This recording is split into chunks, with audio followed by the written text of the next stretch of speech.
Breaking news చూస్తున్నాం. Assembly ఎన్నికల్లో BRS ఓటమికి ప్రజల్లోని ఈర్ష్యే కారణమంటూ హాట్ కామెంట్స్ చేశారు ఆ party working president KTR. Zaheerabad parliament నియోజకవర్గంపై తెలంగాణ భవన్లో సమీక్ష చేశారు ఆయన. నిజాం సాగర్ మండలం మొత్తం దళిత బంధించామన్న కేటీఆర్ దీంతో మిగతా వర్గాలు ఓర్చుకోలేకపోయాయని, తమకు ఓట్లు వేయలేదంటూ విశ్లేషించారు. సమాజమే అలా తయారైందన్నారు. అసెంబ్లీ ఎన్నికల్లో బంధు పథకాలు దెబ్బకొట్టాయంటూ కేటీఆర్ వ్యాఖ్యానించారు.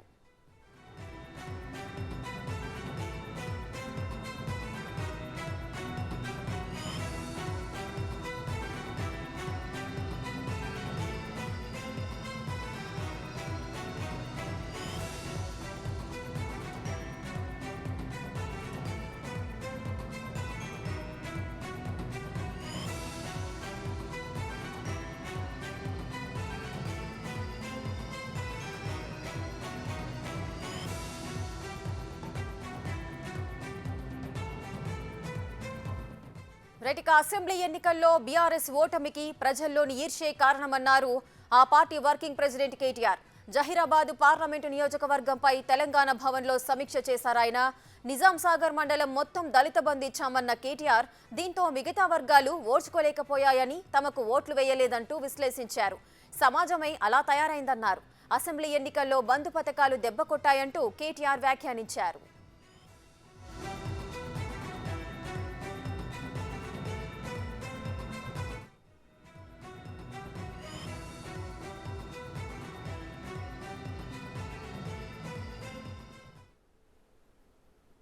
రైట్, మరింత సమాచారం మా ప్రతినిధి సైదులు లైవ్ లో అందిస్తారు.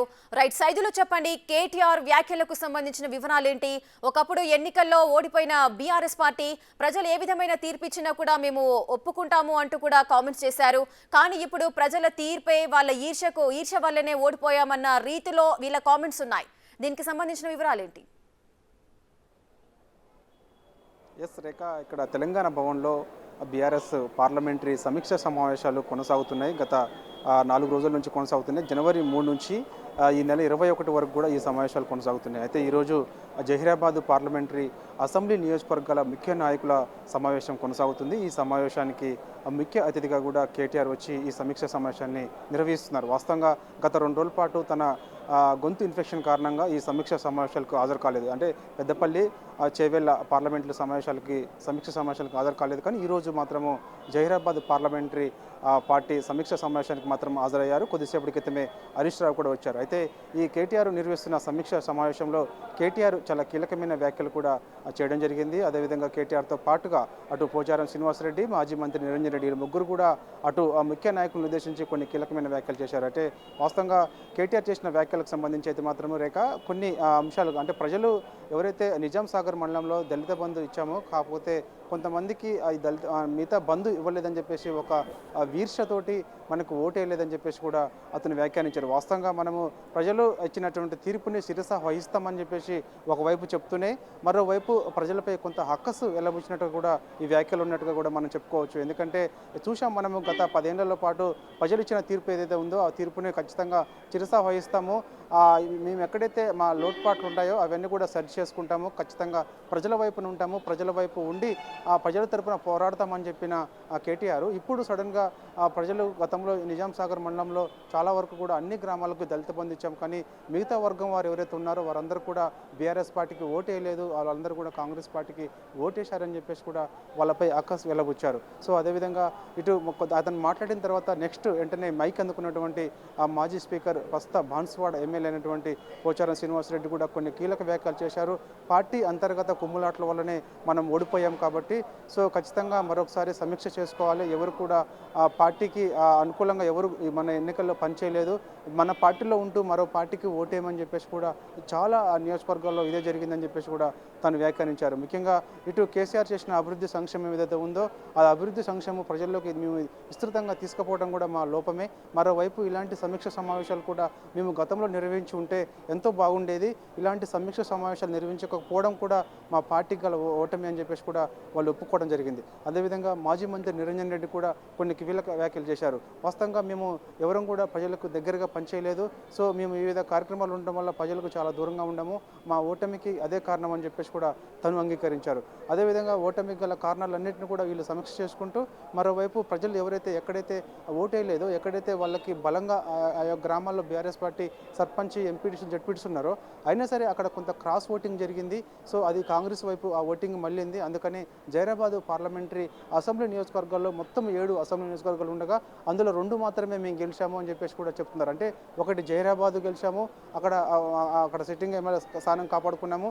సో అదేవిధంగా బాన్స్వాడ వాస్తవంగా మాజీ స్పీకర్ స్థానంలో ఎవరున్నా కూడా మనం ఉమ్మడి ఆంధ్రప్రదేశ్ నుంచి కూడా లిస్ట్ తీసుకున్నట్టయితే స్పీకర్గా పనిచేసిన వాళ్ళందరూ కూడా ఓటమి చెందిన వాళ్ళు ఉన్నారు. కానీ ఫస్ట్ టైం రికార్డుగా ఆ స్పీకర్ స్థానంలో ఉండి గెలిచిన వ్యక్తి పోచారం శ్రీనివాసరెడ్డి. సో తను ఆ 2 అంటే జైరాబాద్ పార్లమెంట్ స్థానంలో మొత్తం 7 అసెంబ్లీ నియోజకవర్గాలు ఉండగా 2 మాత్రమే ఇటు బీఆర్ఎస్ గెలిచింది. అంటే ఒకటి జైరాబాద్, మరొకటి బాన్స్వాడ. మిగతా అన్ని కూడా కాంగ్రెస్ పార్టీ కైవసం చేసుకుంది. అంటే ఇంకోటి సిట్టింగ్ స్థానం కూడా ప్రస్తుతం మళ్ళీ జైరాబాద్ ఇప్పుడు అంటే బీవీ పాటిల్ అక్కడ ప్రాతినిధ్యం వేస్తున్నాడు బీఆర్ఎస్ నుంచి. సో ఆ సిట్టింగ్ స్థానం ఎట్లా చేసినా సరే కాపాడుకోవాలని చెప్పేసి సో వీళ్ళు ఇప్పుడు కొద్దిగా తెలంగాణ భవన్లో పార్టీ సమీక్ష సమావేశం జరుగుతుంది. అయితే ఈ సమీక్ష సమావేశంలో కొందరు వ్యక్తులు కూడా కొన్ని అంశాలు లేవనెత్తారు. అంటే ఏంటి ఆ అంశాలంటే గతంలో ఇలాంటి సమీక్ష సమావేశాలు అంటే మనకి శాసనసభ ఎన్నికలు జరుగుతున్న సమయంలో అభ్యర్థులందరినీ కూడా ఒకవైపు సిట్టింగ్ స్థానాలకు సంబంధించి వ్యతిరేకత తీవ్రంగా ఉన్నది, దానికి బలంగా ఉన్నదని నాకు తెలిసి కూడా మేము సిట్టింగులకి టికెట్ ఇచ్చామని చెప్పేసి కూడా కేటీఆర్ వ్యాఖ్యానించారు.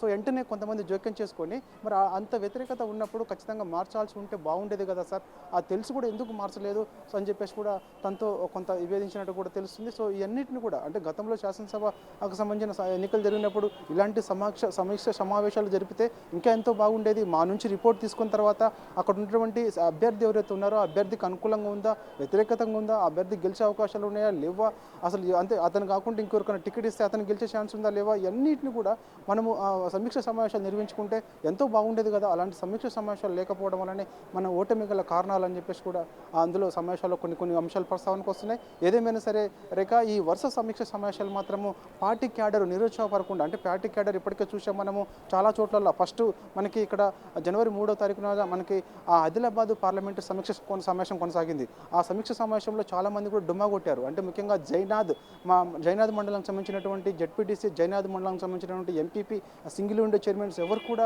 ఆ సమీక్ష సమావేశానికి హాజరు కాలేదు. అదే రోజు వారు కాంగ్రెస్ గూటికి వెళ్తున్నామని చెప్పి మరి వెంటనే కాంగ్రెస్ పార్టీలో కూడా చేరారు. సో ఈ విధంగా చూసుకున్నట్టయితే ఖచ్చితంగా ఆయా పార్లమెంటు నియోజకవర్గానికి సంబంధించిన అసంతృప్తి నేతలు ఎవరుతున్నారో వారు ఎవరైనా కాంగ్రెస్ పార్టీ వైపు వెళ్తారనే ఒక సమాచారం మేరకే ఇలాంటి సమీక్ష సమావేశాలు నిర్వహించి వాళ్ళలో కొంత ఉత్తేజం నింపేందుకు ఈ సమీక్ష సమావేశం నిర్వహిస్తున్నారు తప్ప పార్టీకి సంబంధించిన క్యాడర్ ఎట్లా కాపాడుకోవాలి ఏంటి అంటే గతంలో నుంచి ఉన్నట్టయితే ఎంతో బాగుండేదని చెప్పేసి కూడా వీళ్ళు అభిప్రాయపడుతున్నారు. కానీ అలాంటిది లేకపోవడం వల్ల ఇలా జరిగింది అంటున్నారు. ఏదేమైనా సరే ఈ సమావేశాలు మాత్రము రేఖ ఈ నెల 21 వరకు కూడా కొనసాగనున్నాయి. సో ఎంతటి కారణం ఏంటంటే మనకి ఎన్నికలు దగ్గర పడుతున్న నేపథ్యంలో సో ఖచ్చితంగా మనం చూసాం మొత్తం తెలంగాణలో 17 లోక్సభ స్థానాలు ఉంటాయి. 17లో చూసాం మనం 9 వాళ్ళు గెలిచారు, మిగతా 3 కాంగ్రెస్ గెలిచింది, 4 ఇటు బీజేపీ గెలిచింది, హైదరాబాద్ ఒక్క స్థానం ఎంఐఎం గెలిచింది. సో మిగతా అన్ని స్థానాల్లో కూడా ఈసారి మనం గెలిచేందుకు అవకాశాలు ఉన్నాయని చెప్పేసి కూడా చెప్తూనే మరోవైపు కొంత ప్రజలపై అసంతృప్తి ఎల్లగలుగుతున్నారు. అంటే కారణం ఏంటి, మనకి ఇంత అభివృద్ధి చేసినా ఇన్ని సంక్షేమ పథకాలు ప్రజలకు ఇచ్చినా కూడా ఎవరు కూడా మనకు ఓటే లేదని చెప్పేసి కూడా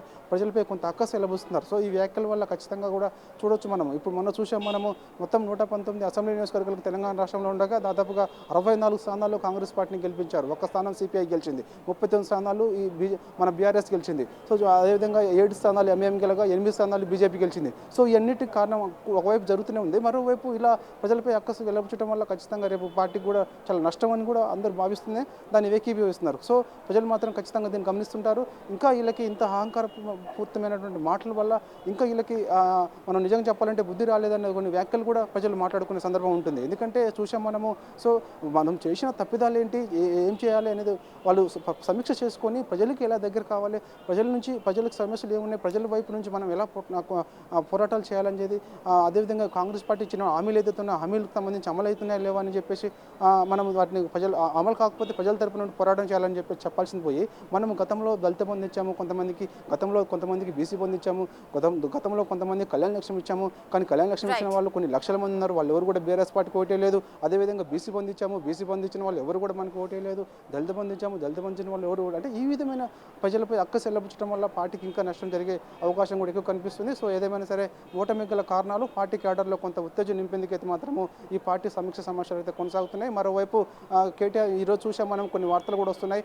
కేటీఆర్ కూడా మరో అవసరమైతే లోక్సభ స్థానాలకు సంబంధించి కాపాడుకోవడం కోసం, అంటే పార్లమెంటు సీట్లు ఎక్కువగా రావాలంటే కొంత క్యాడర్ కూడా ఇంపార్టెంట్, అంటే కొంచెం కీలకమైన నేతలు కూడా పోటీ చేయాలని చెప్పేసి ఒక ఉద్దేశంతో సిరిసిల్ల నుంచి కేటీఆర్ రాజీనామా చేసి మల్కాజ్గిరి లేదా సికింద్రాబాద్ నుంచి కేటీఆర్ పార్లమెంట్ స్థానం నుంచి కూడా పోటీ చేయాలని చెప్పేసి కూడా కొన్ని వార్తలు వస్తున్నాయి. అంటే కారణం ఏంటి, ఖచ్చితంగా లోక్సభ స్థానాల్లో సీట్లు కాపాడుకోవడం కోసం ఇలాంటి వస్తున్నాయని చెప్పేసి వార్తలు వస్తున్నాయి. ఏదేమైనా సరే ఈ సమీక్ష సమావేశాలు మాత్రం జనవరి నుంచి 3 నుంచి 21 వరకు అయితే సమీక్ష సమావేశాలు అయితే కొనసాగుతున్నాయి. కొద్దిసేపటి క్రితం హరీష్ రావు వచ్చారు. సో కేటీఆర్ కూడా కంటిన్యూగా మళ్ళీ జహీరాబాద్ పార్లమెంట్ సమీక్ష సమావేశం అయితే కొనసాగిస్తున్నారు. Rekha. Right, thank you Saidulu, thanks for the live details.